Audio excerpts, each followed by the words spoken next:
ठीक है जी। तो लास्ट टाइम हम लोगों ने पाइला ग्लोबोसा में डाइजेस्टिव सिस्टम डिस्कस किया था, जिसमें हमने उसमें एलिमेंट्री कैनाल और डाइजेस्टिव ग्लैंड के बारे में डिटेल में स्टडी किया। आज का जो टॉपिक वो रेस्पिरेटरी सिस्टम है। पाइला ग्लोबोसा के केस में आप लोगों को याद होगा, हम इसको एम्फीबियस ऑर्गेनिज्म बोलते थे। मीन्स ये aquatic as well as terrestrial दोनों टाइप टाइप के इन्वायरमेंट में सर्वाइव कर सकता था। ये हमने लास्ट टाइम भी स्टडी किया था। इसका मतलब इसके पास दोनों ही टाइप के रेस्पिरेटरी ऑर्गन होंगे। एक्वेटिक रेस्पिरेशन के लिए कुछ अलग रेस्पिरेटरी ऑर्गन होंगे और एरियल या टेरेस्ट्रियल रेस्पिरेशन के लिए अलग टाइप के रेस्पिरेटरी ऑर्गन्स होंगे। इन दोनों ही ऑर्गन्स को हम स्टडी करेंगे। पहले हम एक्वेटिक रेस्पिरेशन के लिए गिल्स या टेनिडियम के बारे में देखते हैं। आप लोग याद रखोगे, इसके अंदर जो गिल्स होती हैं उनको टेनिडियम का नाम भी देते हैं, जो एक्वेटिक रेस्पिरेशन में इंपॉर्टेंट रोल प्ले करती हैं। बहुत बार एक नंबर में क्वेश्चन पूछ लिया जाता है, व्हाट आर टेनिडियम्स? तो क्या बोलोगे? The gills of Pila they are known as ctenidium. इसकी गिल्स स्पेशल हैं। अगर हम इनकी गिल्स को देखें तो आप ये फोटोग्राफ आपको दिख रहा है साइड में, ये मोनोपेक्टिनेट गिल्स हैं। मोनोपेक्टिनेट गिल्स का मतलब होता है having a series of lamellae only on one side. आप देख सकते हो फोटोग्राफ में, आपको एक साइड तो ये एक्सटेंशन एक लैमेले दिख रहे हैं। ये जो स्टोक है, स्टोक को हम गिल एक्सिस या सेंट्रल एक्सिस का नाम देते हैं। ये स्टोक है जिसको आप रोड लाइक स्ट्रक्चर समझते हो। This road like structure is known as gill axis और सेंट्रल एक्सिस। इसकी एक साइड पे आप देखो लैमेले प्रेजेंट है। लैमेले मीन्स जो इसकी एक्सटेंशंस हैं, दूसरी साइड पे नहीं है। अब क्योंकि ये लैमेले एक ही साइड पे प्रेजेंट है, दैट्स व्हाई इसको मोनोपेक्टिनेट गिल्स का नाम देंगे। Having a row of lamellae which are attached to the central axis और गिल्स एक्सिस। ठीक है। इन लैमेले को अगर हम देखें तो देखो, लैमेले सेंट्रल एक्सिस से अटैच्ड है विद देयर बेस। ये जो लैमेले का जो अटैच्ड पॉइंट है, attaching point with central axis, इसको हम बेस का नाम देंगे। और जो इनका एंड पार्ट है इसको हम टर्मिनल पार्ट देंगे। तो बेस की हेल्प से ये लैमेले सेंट्रल एक्सिस के साथ अटैच्ड होते हैं और इनका जो टर्मिनल पार्ट है वो फ्री है। सभी लैमेले का साइज एक जैसा नहीं है, they are not of uniform size. आप देख सकते हो इसमें जो सेंट्रल लैमेले हैं they are of larger size and the terminal lamellae they are of smaller size. Centre के लैमेले साइज में बड़े हैं, टर्मिनल लैमेले साइज में छोटे हैं। ठीक है। तो सेंट्रल एक्सिस से अटैच्ड हैं वो हमने पहले ही देख लिया। अगर हम एक लैमेले को ध्यान से देखें, आप इस फोटोग्राफ में ये सिंगल लैमेले का सेक्शन दे रखा है इन्होंने। This is the section of single lamellae. इसमें आप देखो, एक लैमेले की दो साइड प्रेजेंट होती हैं। एक साइड समवट लार्जर है और एक साइड समवट स्मॉलर है। जो लार्जर साइज है, this larger size is known as efferent size, जो लेफ्ट साइड पे प्रेजेंट होती है। The smaller size is known as afferent. यहाँ पे आप देख सकते हो फोटोग्राफ में, ये एफरेंट साइज ये स्मॉलर होती है कंपैरेटिवली, और ये एफरेंट साइज ये लार्जर होती है। ठीक है। एक लेवल की दो साइड होगी, एक एफरेंट साइज और एक एफरेंट, और इन बिटवीन देखो यहाँ पे कुछ आपको प्लेट्स दिखेंगी जिनको सेंट्रल प्लेट्स का नाम देते हैं, या जिनको हम ट्रांसवर्स प्लेट का नाम भी देते हैं। ये लैमेले के सेंटर में प्रेजेंट होंगी। एफरेंट साइड से ब्लड वेसल्स आएंगी, इनको एफरेंट ब्लड वेसल्स बोलेंगे।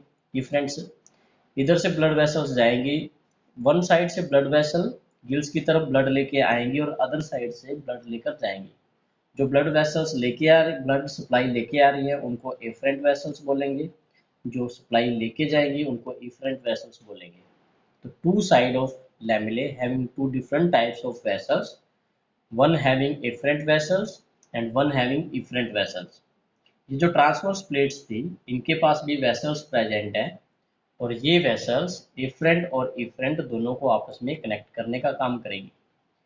फिर से बता रहा हूँ, afferent vessels toward lamellae blood supply करती हैं, efferent away from lamellae blood supply करेंगी, और ट्रांसवर्स प्लेट्स के पास जो ब्लड वेसल्स हैं ये एफरेंट और इफरेंट को आपस में कनेक्ट करने का काम करेंगी, ताकि इफरेंट से ब्लड किसकी तरफ सप्लाई किया जा सके, इफरेंट की तरफ ब्लड सप्लाई किया जा सके।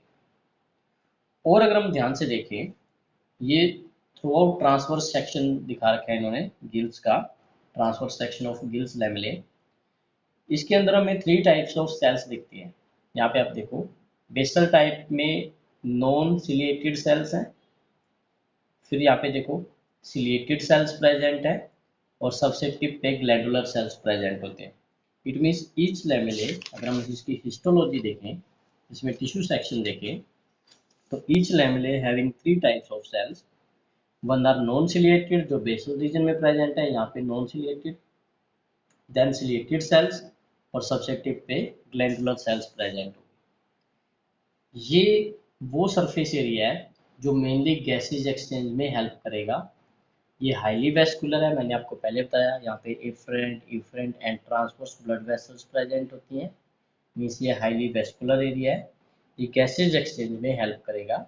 ये इनका इम्पोर्टेंट रेस्पिरेटरी ऑर्गन है जो एक्वेटिक मीडियम के अंदर गैसेज एक्सचेंज करने में हेल्प करता है। मैकेनिज्म ऑफ एक्वेटिक रेस्पिरेशन देखें तो मैकेनिज्म बिल्कुल सिंपल है इनका। इस फोटोग्राफ के थ्रू हम इनका मैकेनिज्म समझ सकते हैं। इस फोटोग्राफ में देखो, ये लेफ्ट साइड पे लेफ्ट न्यूट्रल लोब प्रेजेंट था, अगर आपको याद हो तो। This left neutral lobe it act as a suction pump. ये वाटर के लिए सक्शन का काम करेगा, वाटर को अपवर्ड खींचेगा। इसमें क्या होता है, जो हेड रीजन है, हेड रीजन आउटवर्ड और इनवर्ड मूव करेगा, उसकी हेल्प से एक फोर्स जनरेट होगी। वो फोर्स वाटर को अपवर्ड या बॉडी के अंदर जाने में हेल्प करेगी। आप इस फोटोग्राफ में देखो, जैसे ही लेफ्ट न्यूट्रल लोब से वाटर क्रॉस करेगा, वो इस लीफ लाइक स्ट्रक्चर को टच करेगा, जिसको हमने ऑस्फ्रेडियम का नाम दिया था। और मैंने आपको बताया था, दिस ऑस्फ्रेडियम इट इज़ कीमोसेंसरी नेचर। ये वाटर के केमिकल नेचर को सेंस करेगा, वाटर के अंदर ऑक्सीजन है या नहीं, कोई पॉइजन तो नहीं है, उसकी टर्बिडिटी, वो सारी चीज़ें सेंस करेगा। अगर इसको लगा कि वाटर नॉर्मल कंडीशन का है, ज़रूरत को पूरा कर सकता है, उसके अंदर ऑक्सीजन लेवल ठीक है, देन वाटर को बैकवर्ड अलाउ किया जाएगा। अगर वाटर नॉर्मल क्वालिटी का नहीं हुआ तो उसको बैकवर्ड अलाउ नहीं किया जाएगा। तो वाटर किसको क्रॉस करेगा, आप बोलोगे लेफ्ट न्यूट्रल लोब को क्रॉस करता हुआ ऑस्फ्रेडियम को वॉश करेगा। देन ऑस्ट्रेडियम से वाटर बैकवर्ड जाएगा, और बैकवर्ड याद करो, यहाँ पे इसके गिल्स प्रेजेंट थे राइट साइड पे, तो राइट साइड से गिल्स को वॉश करता हुआ यहाँ से डाउनवर्ड आएगा और यहाँ से बाहर की तरफ चला जाएगा। जैसे ही वाटर गिल्स को वॉश करेगा, तो आपको बताया था गिल्स का नेचर, अभी गिल्स हाईली वेस्कुलर थे, उनके जो गिल्स लैमेले हैं उनके पास एफरेंट और ट्रांसवर्स ब्लड वेसल्स थे। जैसे ही वाटर गिल्स को वॉश करेगा, उसी टाइम गैसेज एक्सचेंज होगा। जो वाटर के अंदर ऑक्सीजन है वो ब्लड वेसल्स के अंदर ब्लड में डिफ्यूज होकर जाएगी, और जो ब्लड के अंदर कार्बन डाइऑक्साइड है वो डिफ्यूजन के थ्रू वाटर में आएगी, और वाटर से वो आउटगोइंग बॉडी से बाहर चली जाएगी। तो इस तरह से इनका सिंपल सा मैकेनिज्म है एक्वेटिक रेस्पिरेशन का, जिसमें गिल्स का इंपॉर्टेंट रोल है, और वाटर को अपवर्ड सक करने के लिए सक्शन की तरह जो रोल प्ले करता है वो इनका लेफ्ट न्यूट्रल लोब है। अब बात करते हैं हम एरियल रेस्पिरेशन की, या जिसको हम टेरिस्ट्रियल रेस्पिरेशन का नाम भी देते हैं। मैंने आपको स्टार्टिंग में बताया था, इनके पास टेरिस्ट्रियल रेस्पिरेशन के लिए एक स्पेशल रेस्पिरेटरी ऑर्गन है, जिसको हम पल्मोनरी सैक या लंग का नाम देंगे।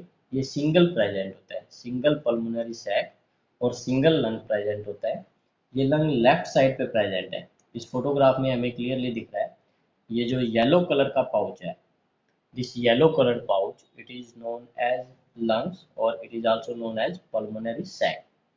ये बैग लाइक स्ट्रक्चर हमें दिख रही है clearly. It is downward hanging bag like structure, जो मेंटल से हैंग कर रही है। मेंटल क्या था याद करो, इसकी बॉडी वॉल को मेंटल का नाम देते थे, मेंटल और पैलियम, तो उससे हैंग कर रही है स्ट्रक्चर है जो लेफ्ट साइड पे प्रेजेंट है।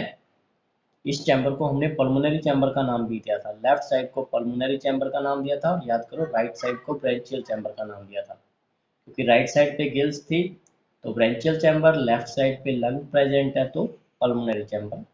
इस पल्मोनरी चैम्बर के अंदर single bag like structure, that is lung और पल्मोनरी सैक, ये इसकी ओपनिंग है, जिसको हम पल्मोनरी अपर्चर का नाम देते हैं।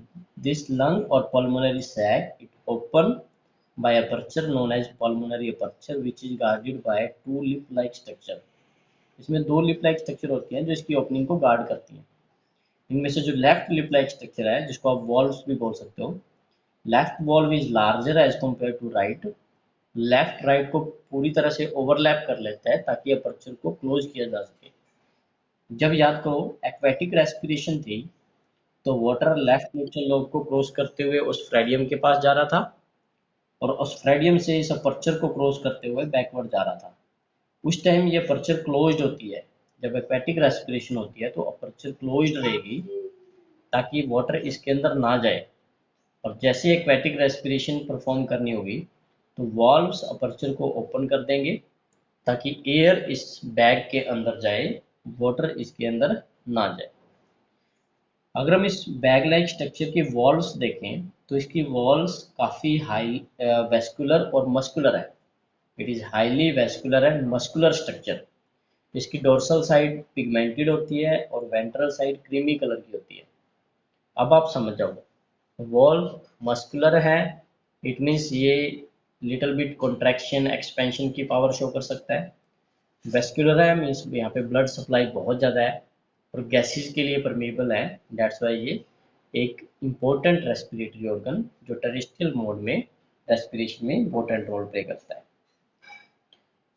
मैकेनिज्म ऑफ रेस्पिरेशन अगर हम देखें तो इसमें भी समवट सेम टाइप का मैकेनिज्म है, बट उससे पहले आपको पता होना चाहिए कि ये एरियल रेस्पिरेशन कब शो करेगा। हमने देखा एक्वेटिक रेस्पिरेशन कब शो करता है, जब ऑर्गेनिज्म वाटर के अंदर है। वहीं अगर हम एरियल रेस्पिरेशन की बात करें तो ये रेगुलर इंटरवल पर एरियल रेस्पिरेशन शो करता है। जब भी पानी से बाहर आएगा, जब भी कंडीशन फेवरेबल होंगी, एरियल रेस्पिरेशन शो करेगा। दूसरा, अगर इसका सराउंडिंग वाटर डर्टी हो जाए, उसमें ऑक्सीजन की कमी हो जाए, डस्ट डेब्रिस पॉइजन आ जाए, तो भी ये वाटर से बाहर आ जाएगा और एरियल रेस्पिरेशन शो करेगा। उसके साथ साथ जब इसको एस्टिवेशन शो करना होता है, हम पढ़ते थे ना, एक हाइबरनेशन होता है, एक एस्टिवेशन होता है, समर स्लीप। जब भी इसको गर्मियों में हाइड करना है, खुद को एस्टिवेशन करना है, उस टाइम भी ये एरियल रेस्पिरेशन पे डिपेंड करता है। मैकेनिज्म समवट सेम है। सेम लेफ्ट न्यूट्रल लोब का यहाँ पे इम्पोर्टेंट रोल होगा। ये लेफ्ट न्यूट्रल लोब एक एक्सटेंशन बनाएगा बाहर की तरफ। वो एक्सटेंशन वाटर गैसेज को या ऑक्सीजन को इनवर्ड सक्शन की तरह अंदर की तरफ खींचने में हेल्प करेगी। वो गैसेज पल्मो इस सैक के अंदर जाएंगी जिसको हमने पल्मोनरी सैक या लंग का नाम दिया था। जैसे ही वो गैसेज इसके अंदर जाएंगी, मैंने आपको बताया था इसकी वॉल हाईली वेस्कुलर है, ब्लड सप्लाई ज़्यादा है, तो यहाँ पे गैसेज एक्सचेंज होगा। तो एयर का जो पाथवे होगा वो सेम होगा जो वाटर का है। मीन्स लेफ्ट न्यूट्रल लोब से वो बॉडी के अंदर एंटर करती हुई लंग्स के अंदर जाएगी अपर्चर से। क्योंकि एरियल रेस्पिरेशन है तो इसकी जो अपर्चर है वो ओपन होगी, एक्वेटिक रेस्पिरेशन के टाइम ये अपर्चर क्लोज रहती है। तो इस तरह से इसके अंदर एरियल रेस्पिरेशन परफॉर्म की जाएगी। यहाँ तक किसी को डाउट हो, किसी स्टूडेंट ने कुछ पूछना हो इसके रेस्पिरेशन के रिगार्डिंग? नहीं, तो हम मूव करते हैं इनके सर्कुलेटरी सिस्टम की तरफ। अगर हम सर्कुलेटरी सिस्टम में देखें तो ओपन टाइप का सर्कुलेटरी सिस्टम है जिसके अंदर ब्लड वेसल्स नहीं होती, वेल डिफाइंड ब्लड वेसल्स नहीं है। कुछ एक जगह पे ब्लड वेसल्स है, otherwise most of time blood blood vessel से बाहर ही मूव करता है। देन इनके ब्लड वेसल या सर्कुलेटरी सिस्टम में 4 मेन कंपोनेंट है। पेरिकार्डियल मींस हार्ट के अराउंड एक protective covering, second heart, third arteries, fourth blood sinus या जिनको ब्लड स्पेस का नाम देते हो, फिफ्थ ब्लड। ये कंपोनेंट है। वन बाय वन इनको हम डिस्कस करते हैं। सबसे पहले बात करते हैं पेरिकार्डियम की। अगर हम पेरिकार्डियम में देखें तो आप इस फोटोग्राफ में देख सकते हो। इस फोटोग्राफ में हार्ट के अराउंड ये एक ओवल शेप कवरिंग दिख रही है, एक डॉटेड लाइन सी दिख रही है। ये डॉटेड लाइन पेरिकार्डियम को रिप्रेजेंट करती है, जो हार्ट के अराउंड एक प्रोटेक्टिव चैम्बर है उसको रिप्रेजेंट करती है। ये ओब्लिक कलर्ड की स्ट्रक्चर है, समवट लेफ्ट साइड पे प्रेजेंट है, just behind the pulmonary sac. आप यहाँ पे देखोगे इस फोटोग्राफ में, ये जो पल्मोनरी सैक था येलो कलर का, इसके बिहाइंड समवट यहाँ पे इसके हार्ट की पोजीशन होती है, इस जगह पे। ये लेफ्ट साइड है, दैट्स वाई हार्ट को हम लेफ्ट साइडेड ऑर्गन बोलते हैं। पल्मोनरी सैक के जस्ट बिहाइंड प्रेजेंट होता है इसका सर्कुलेटरी सिस्टम या इसका पेरिकार्डियम। पेरिकार्डियम एक प्रोटेक्टिव चैम्बर है जो किसको कवर करेगा, हार्ट के अराउंड प्रेजेंट होता है, हार्ट को कवर करेगा। वहीं अगर हम देखें तो ये पेरिकार्डियम किडनी के साथ भी अटैच होता है, रीनल चैम्बर किडनी उनके साथ भी अटैच होता है। और इसकी एक साइड पे ओसोफेगस एंड स्टमक प्रेजेंट होता है, आप यहाँ पे भी देख सकते हो। वन साइड पे इसकी ओसोफेगस और स्टमक प्रेजेंट होगा, एक साइड पे इसके पल्मोनरी सैक प्रेजेंट होते हैं, और यहाँ पे प्रेजेंट होती है इसकी किडनीज। तो ये ऑर्गन इसको सराउंड करेंगे। आप बोलोगे लेफ्ट साइड से इसके लंग्स, लोअर साइड पे इसके स्टमक इंटेस्टाइन, और राइट साइड पे इसकी किडनीज प्रेजेंट होती है। देन अगर हम देखें this pericardium, it is a type of coelom, ये एक टाइप का ट्रू सिलोम है, और ये रीनल चैम्बर के साथ कम्युनिकेट करता है। मैंने अभी आपको बताया था इसके पास रीनल चैम्बर प्रेजेंट होते हैं, किडनी प्रेजेंट होती है। तो ये पेरिकार्डियम पोस्टीरियर रीनल चैम्बर के साथ कम्युनिकेट करता है। ये पेरिकार्डियल चैम्बर हार्ट को एनक्लोज करेगा, हार्ट को प्रोटेक्ट करेगा मैकेनिकल शॉक से, और फ्रिक्शनलेस मूवमेंट के लिए एक एरिया प्रोवाइड करेगा। अब बात करते हैं हम हार्ट की। इस फोटोग्राफ में आप देख सकते हो इनके हार्ट टू चैम्बर्ड हार्ट है। ये जो अपर स्मॉलर चैम्बर है इसको हम ऑरिकल का नाम देते हैं, और ये जो लोअर लार्जर चैम्बर है इसको हम वेंट्रिकल का नाम देते हैं। Two chambered heart, upper auricle and lower ventricle. पहले ऑरिकल की बात करते हैं। अगर हम इस ऑरिकल में देखें तो ऑरिकल स्मॉलर है, वो हमें क्लियरली विजिबल है, क्लियरली दिख रहा है, इसकी वॉल थिन होती है। ये ऑरिकल आप ध्यान से देखो फोटोग्राफ में, 3 ब्लड वेसल की हेल्प से ब्लड रिसीव कर रहा है, 3 ब्लड वेसल्स, जिसमें एक इफरेंट पल्मोनरी वेन है, नाम से पता चल रहा है पल्मोनरी वेन मतलब लंग से ब्लड लेके आ रही है। एक इफरेंट टेनिडियल वेन है, ये भी नाम से पता चल रहा है, टेनिडियल मतलब गिल से ब्लड लेके आ रही है। और एक इफरेंट रीनल वेन है, नाम से पता चल रहा है रीनल मीन्स किडनी, किडनी से ब्लड लेके आ रही है। 3 वेसल्स में से एक लंग से लेके आएगी, एक गिल से लेके आएगी, और एक किडनी से लेके आएगी। कैसा ब्लड आएगा यहाँ पे, ऑक्सीजनेटेड एंड प्यूरिफाइड। लंग्स और गिल्स ऑक्सीजनेटेड ब्लड भेजेंगी, और जो रीनल ऑर्गन है इसका किडनी, वो प्यूरिफाइड ब्लड भेजेंगी। वो प्यूरिफाइड ब्लड ऑरिकल से पास किया जाएगा वेंट्रिकल में। ऑरिकल और वेंट्रिकल के बीच में एक अपर्चर है, auriculo ventricular aperture guarded by auriculo ventricular valves. Ventricle का साइज बड़ा होता है, वॉल थिक होती है, ये मस्कुलर स्ट्रक्चर है जो ब्लड को आगे पुश करेगा एक ब्लड वेसल के अंदर, जिसको हम ऑर्टिक ट्रंक का नाम देंगे। ये ब्लड वेसल जो छोटा सा एरिया दिख रहा है, this is blood vessel which is known as aortic trunk. तो वेंट्रिकल से ब्लड कहाँ पास किया जाएगा, ऑर्टिक ट्रंक के अंदर पास किया जाएगा। यहाँ पे फिर से सेमिलुनार वाल्व्स होते हैं जो ब्लड को ट्रंक के अंदर तो जाने देंगे बट वापस इसको नहीं आने देंगे। तो one way flow of blood allowed है, बैकवर्ड ब्लड का फ्लो अलाउड नहीं है। आर्टरीज की बात करें तो यहाँ पे एक मेन ब्लड वेसल सिंगल जो वेंट्रिकल से राइज होती है, आप ये देख सकते हो, this is known as aortic trunk. तो आप देखो इमीडिएटली ये ऑर्टिक ट्रंक 2 ब्रांच में डिवाइड होगी। इसकी एक ब्रांच अपवर्ड जा रही है और एक ब्रांच डाउनवर्ड जा रही है। जो ब्रांच अपवर्ड जा रही है जिसको हम नाम देते हैं विसरल ऑर्टा, और जो डाउनवर्ड जा रही है इसको हम नाम देते हैं cephalic aorta. This aortic trunk is divide into 2 vessel, visceral aorta and cephalic. Visceral upward गई, विसरल ऑर्गन की तरफ जाएगी, और सेफलिक डाउनवर्ड गई, ये हेड रीजन की तरफ ब्लड सप्लाई करेगी। पहले हम सेफलिक ऑर्टा की बात करते हैं। अब देखो सेफलिक ऑर्टा के बेस पे फिर से एक स्वोलन स्ट्रक्चर प्रेजेंट है जिसको हम ऑर्टिक अम्पुला का नाम देते हैं। यह ऑर्टिक अम्पुला समट कॉन्ट्रैक्टाइल है, ये भी ब्लड को आगे पुश करने में इंपॉर्टेंट रोल प्ले करेगा। यहाँ से ब्लड अगर हम देखें तो इस सेफलिक ऑर्टा से ब्लड, मैंने बताया आपको पहले, ये हेड रीजन की तरफ सप्लाई किया जाएगा, जहाँ पे लेफ्ट न्यूट्रल लोब की तरफ radular sac, eyes, tentacle, foot, copulatory organ, जितने भी ऑर्गन्स इसके हेड रीजन की तरफ है सभी को ब्लड सप्लाई किया जाएगा सेफलिक ऑर्टा की हेल्प से। और विसल ऑर्टा का तो नाम से पता चल रहा है, जो विसल ऑर्टा है ये इसके विसल ऑर्गन की तरफ ब्लड सप्लाई करेगी, चाहे वो डाइजेस्टिव ऑर्गन्स हैं, चाहे वो इसके एक्सक्रीटरी ऑर्गन्स हैं, या अदर जो भी फिजियोलॉजिकल ऑर्गन्स हैं, उन सभी ऑर्गन्स की तरफ ब्लड सप्लाई करने का काम विसल ऑर्टा का होगा। सेफलिक ऑर्टा मीन्स हेड रीजन, या हेड के आसपास जो ऑर्गन्स हैं उनको ब्लड सप्लाई किया जाएगा, and whistle means whistle organs को ब्लड सप्लाई किया जाएगा।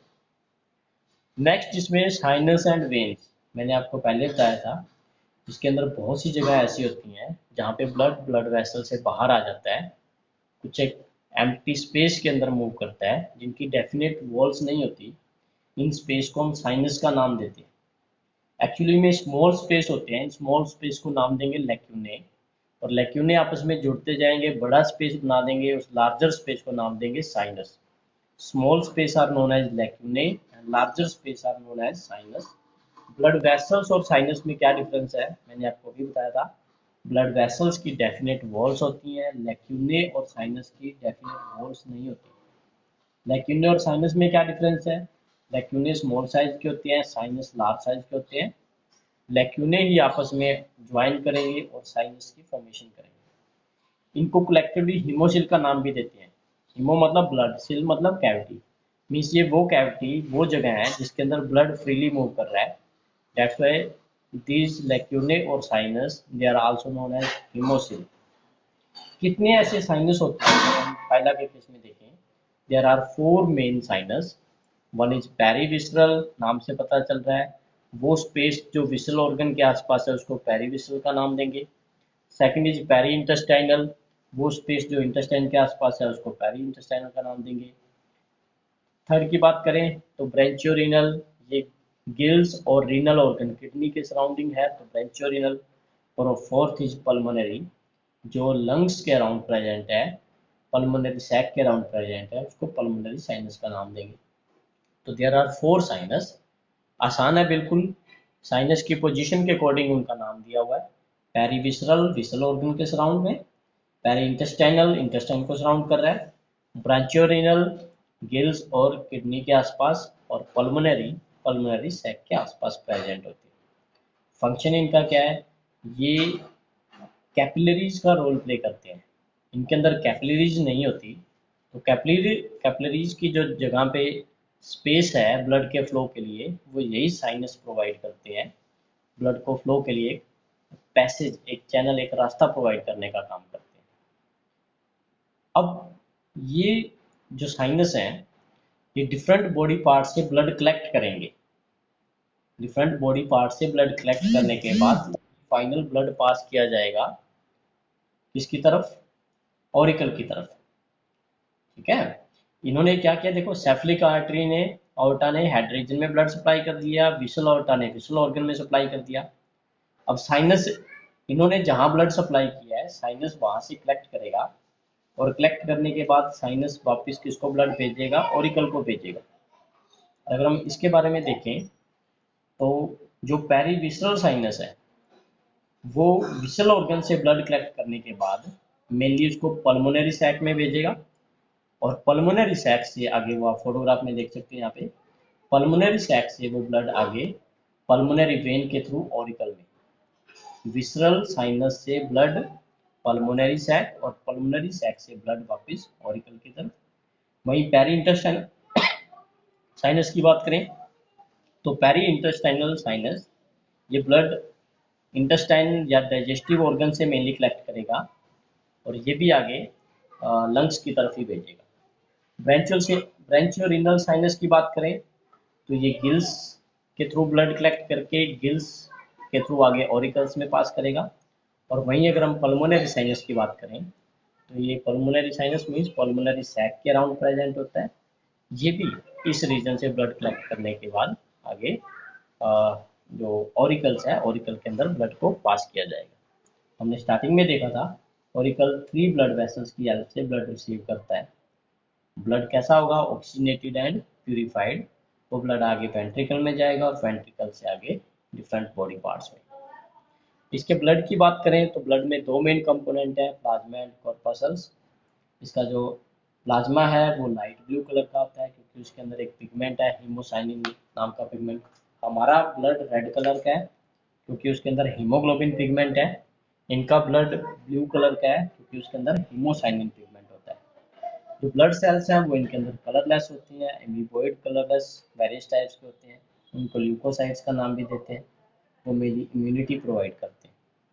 ब्लड के फंक्शन की बात करें तो ब्लड फूड की ट्रांसपोर्टेशन में रोल प्ले करता है, ऑक्सीजन की ट्रांसपोर्टेशन में, carbon dioxide transportation, nitrogenous waste को किडनी तक पहुंचाना, ये वेरियस फंक्शन है ब्लड के।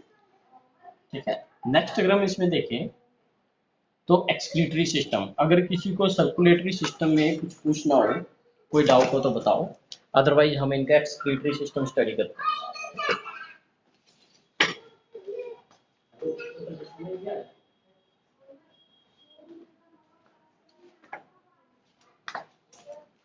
एक्सक्रीटरी सिस्टम में अगर हम देखें तो इनके पास सिंगल किडनी प्रेजेंट होती है, जिसको रीनल ऑर्गन या किडनी का नाम भी देते हैं।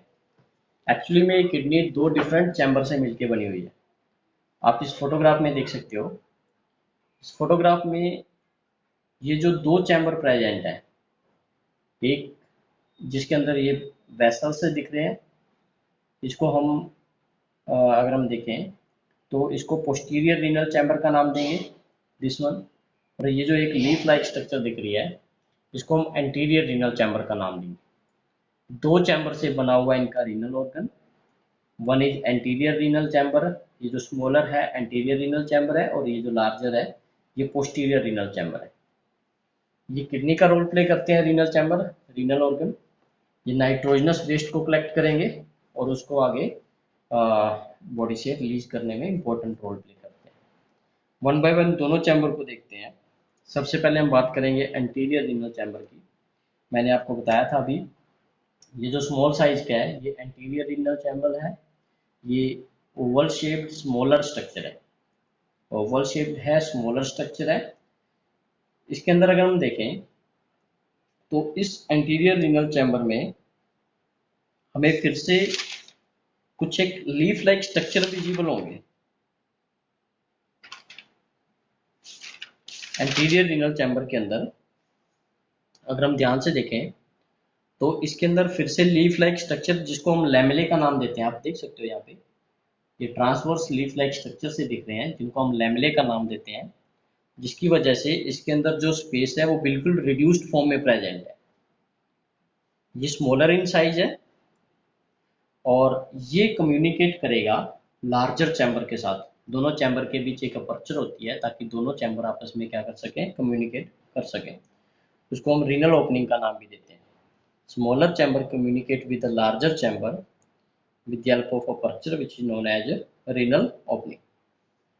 देन अगर हम पोस्टीरियर रीनल चैम्बर की बात करें, ये जो लार्जर चैम्बर है इसको हमने पोस्टीरियर चैम्बर का नाम दिया था। ये समवट कर्व्ड है, इसको हुक लाइक भी बोल सकते हैं, ब्राउन ग्रेइश कलर है। ये रेक्टम के साथ एक तरह से उसके बिहाइंड प्रेजेंट होता है। देन ये पेरिकार्डियल चैम्बर के साथ भी कम्युनिकेट करता है। ये पेरिकार्डियल चैम्बर है दिस वन, और ये देखो ये पेरिकार्डियल चैम्बर के साथ भी एक साइड से कम्युनिकेट कर रहा है। इसके अंदर जो अपर्चर है उसको हम नेफ्रोस्टोम का नाम देंगे। वो नेफ्रोस्टोम बॉडी कैविटी के अंदर ओपन होगी ताकि यहाँ से जो वेस्ट है उसको आगे बॉडी से रिलीज किया जा सके। इन रीनल चैम्बर्स की बात करें तो ये रीनल चैम्बर हाईली वेस्कुलर होते हैं, इनके अंदर ब्लड सप्लाई ज़्यादा होती है। ये वेस्ट को एक्सट्रैक्ट करने का काम करेंगे, वेस्ट को ब्लड से प्यूरिफाई करने का काम करेंगे, और जो प्यूरिफाइड वेस्ट है उसको आगे बॉडी से रिलीज किया जाएगा। इनके अंदर वेस्ट क्या बनता है अगर हम देखें तो इनके अंदर जो वेस्ट है वो मेनली अमोनिया की फॉर्म में होता है। Rarely urea and uric acid भी प्रेजेंट होते हैं, क्योंकि एक फैटिक ऑर्गेनिज्म है तो वाटर अबंडेंस है, और वाटर अबंडेंस है तो ये अमोनिया रिलीज कर सकते हैं। अदरवाइज इनके वेस्ट के अंदर यूरिया और यूरिक एसिड भी प्रेजेंट होगा। यहाँ तक आप लोग करो, अगर किसी को कुछ समझ नहीं आया तो आप लोग बता सकते हो। अदरवाइज नेक्स्ट लेक्चर में हम इनका नर्वस सिस्टम और इनका जो रिप्रोडक्टिव सिस्टम है उसके बारे में डिटेल में डिस्कस करेंगे।